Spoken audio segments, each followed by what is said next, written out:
Welcome back to Let's Play AM2R. We have arrived at the nest.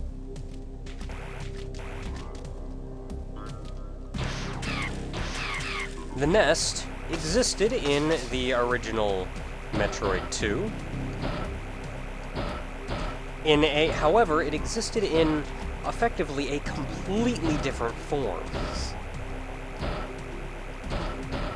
And that form, the reason it was changed so drastically is, as usual, the original map in Metroid 2 makes no sense. And admittedly, I actually kind of prefer the design in Metroid 2 to this layout of the nest. But I also understand that it had to change. So what we have is a very large corridor.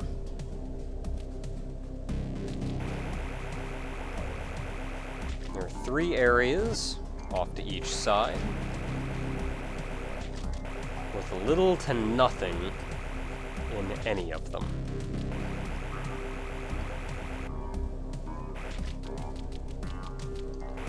I'll get it on the way back.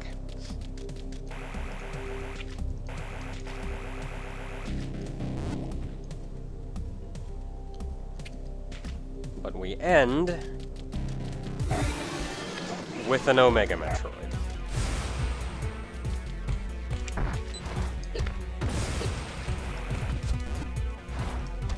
I think if there is one thing that I would certainly change about the Omega Metroids,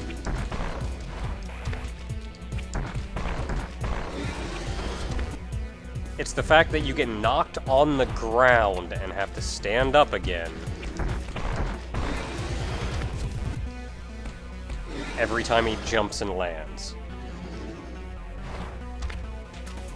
Or maybe I would change the getting knocked on the ground mechanic to be less annoying. Because, like, it's not even a danger, it's just annoying.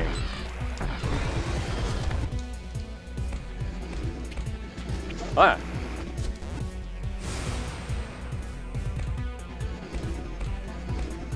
Come on, dude. I'm very confused. There we go.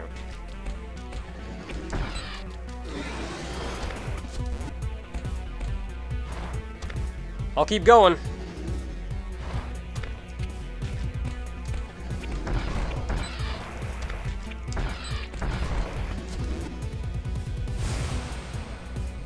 I guess it's important to note just how much faster super missiles make this fight go. When you can only squeeze in one missile every now and then. Like, I hit him twice with super missiles. That's the equivalent of hitting him with 10 regular missiles. Oh my goodness, guy. Just get away from me.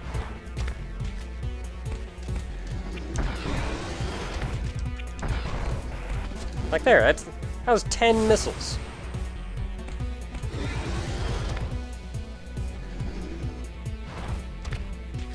Your size has been your downfall. There we go. Now, one important thing to note is, in Metroid 2, there was honest to goodness, very little difference between the various forms of the Metroids. For one, they all flew. Every last one of them. Even the Omega Metroid, it flew through the air. Something that crazy huge and massive just goes through the air. It's stupid as all get out. So that's, like, it looks terrestrial. It looks like it should be on the ground. And it flew. Probably an AI programming issue. Hi. Like on the Game Boy, they didn't have all the freedom in the world to program AIs. I'm just gonna get up here. And programming like movement and collision for something that huge would have been a nightmare. So, like, I can see why, but I don't know, it still doesn't make it stupid that this giant thing is just going through the air. When can I shoot you?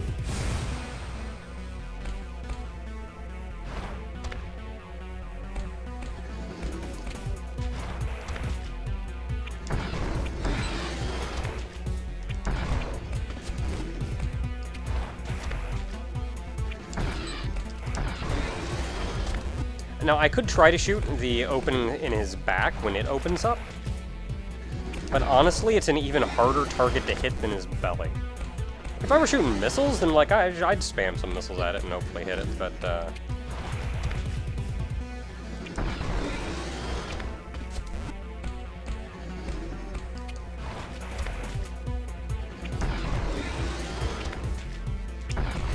there we go.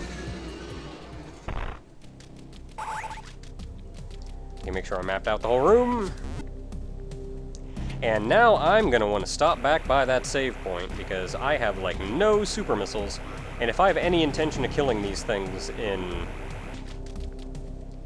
fewer than shooting 500 missiles at him, I need to just do this.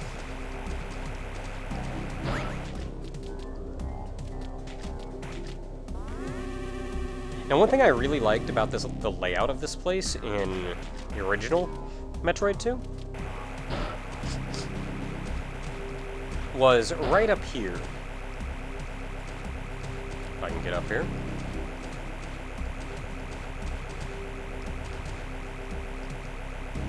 For one, counting-wise,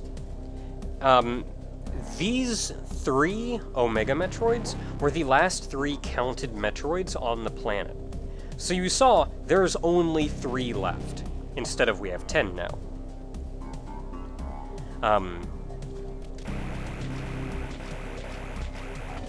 Or there would be only 1 left at this point. And this final area was all kind of centered around what appeared to be some kind of gate. And once you defeated that last Omega Metroid and actually brought that counter to 0, that gate opened up. This is effectively that gate. It doesn't have quite the same appearance of the gate in Metroid 2. It doesn't look nearly as big and fancy, though it does tell you, yes, this is where you're going next. But it just kind of feels like another roadblock in the way. I do feel like it would have been nice if perhaps this gate-like area here were made to appear more like that gate, and perhaps brought more to the center of attention, instead of just kind of off in one of these 3 legs, sort of.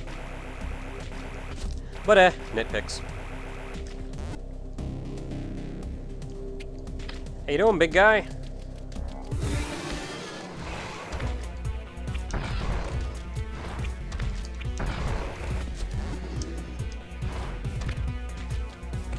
I don't have quite as much room to maneuver here. No, get up there.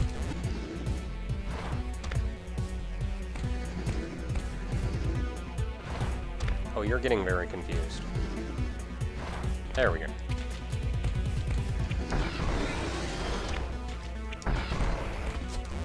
I don't know if that little dash forward rocks the ground. Probably doesn't, but I'm still jumping to avoid it anyway.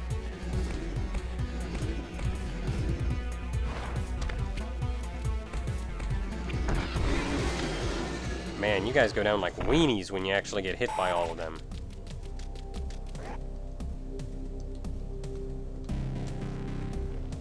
There's the rumbles.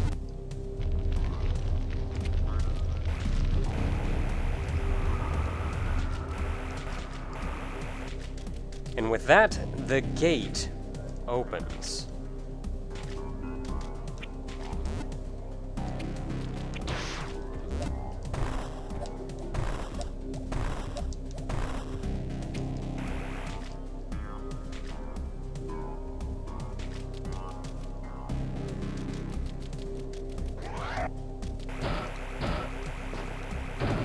This is a creepy place, though.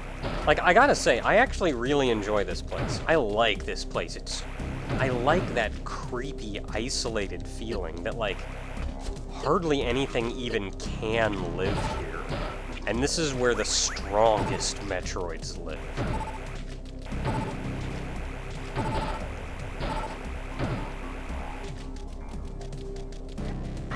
Like that it's all darkened out and you've just got a spotlight on you.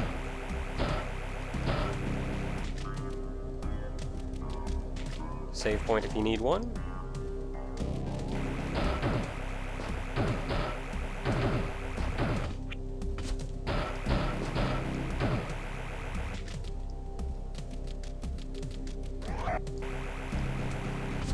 It's getting more light, though. We're making our way out and into cave system. Now, I think this is neat because this area, this whole area here, purely aesthetic. There's nothing here, there's no challenges, there's no enemies here. And it's almost 100% loyal to Metroid 2. Like, just all this water and everything coming out of here, it's great.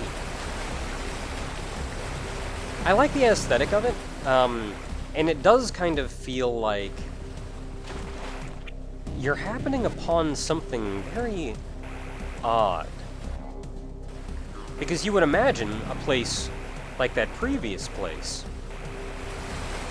is actually where, like, the Metroid headquarters would be. That's where they all are. You know what? I'm going to go into...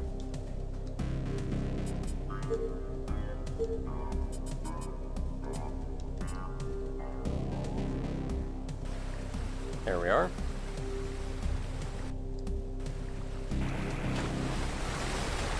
You would expect that last area to be, this is it. This is the Metroid headquarters. This is where everything is, a place like that.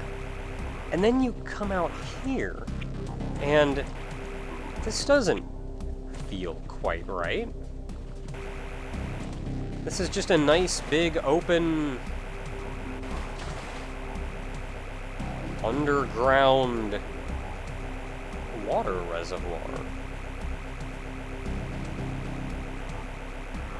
Pardon me for a moment while I map out this room. And even in Metroid 2, this was a massive room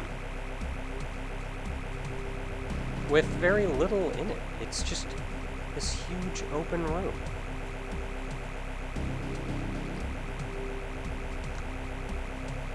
Like, I'm honestly surprised and really happy about what Metroid 2 tried to accomplish. And maybe it wasn't 100% successful,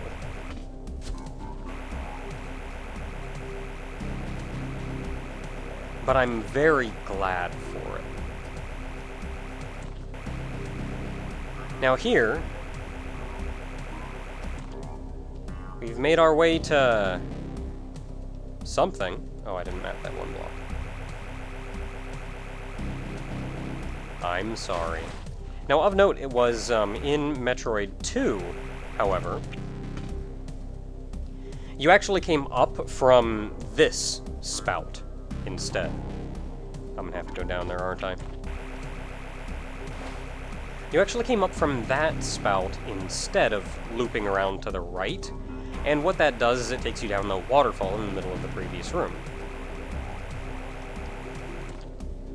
And so right here we come to the end. There's a construction here of some sort. Metroid's ordaining it.